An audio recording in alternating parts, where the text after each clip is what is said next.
1401 Washington Avenue at Gino's Pub. Female's been locked in the bathroom for over an hour. They can't get to her. She's overdosed on something.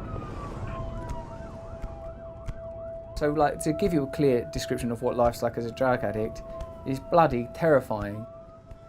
There was a side to him that just wasn't, at that point, just wasn't very nice. You know, was really selfish and aggressive. He was sort of, you know, he was an addict and would have done anything to get his high.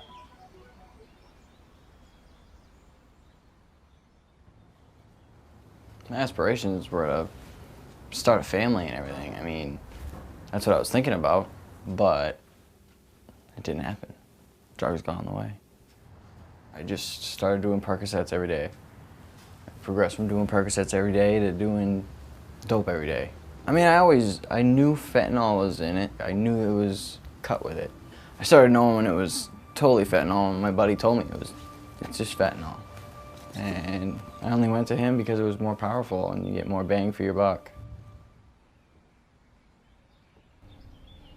A substance that I guess straight away was heroin was put on the foil, and I was shown how to smoke that.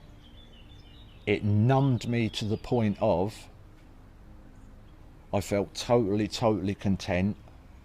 I reckon it's sort of going back to being in the mother's womb, I should think, when nothing bothers you, nothing phases you, nothing worries you, everything is just easy, blissful. You're almost invincible.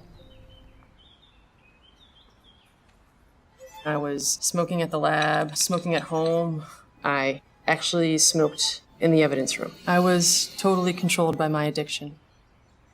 Every time I do dope, I know I'm taking a risk. I know that I might die, but like, it doesn't matter how many times I've OD'd, I still use the next day because the withdrawals are so bad. Really? Lovely.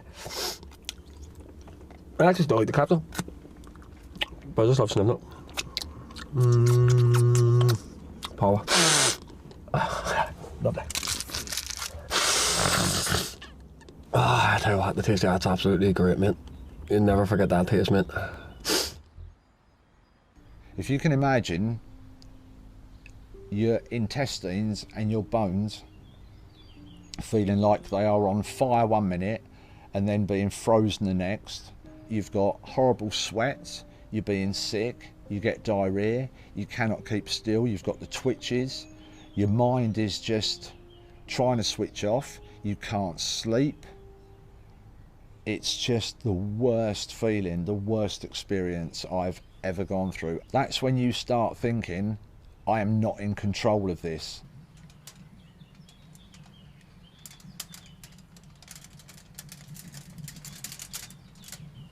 Tires, haven't it? Slip the tires.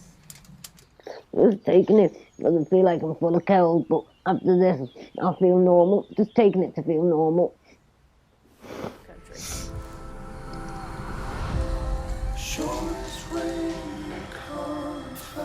It's sad when you can drive around the city and say, oh, somebody died there, somebody died there. You were doing so good.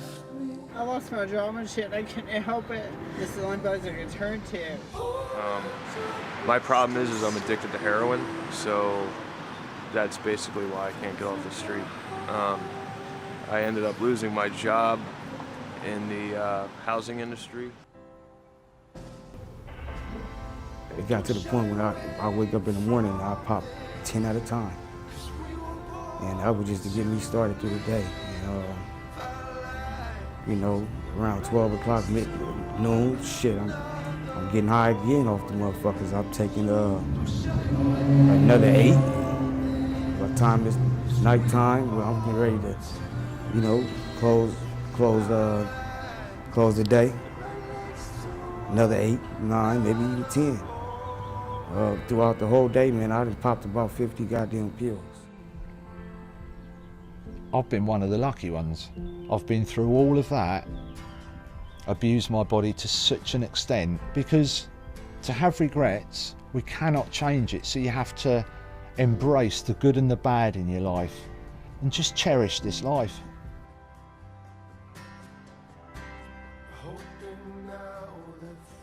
moment for better to the end.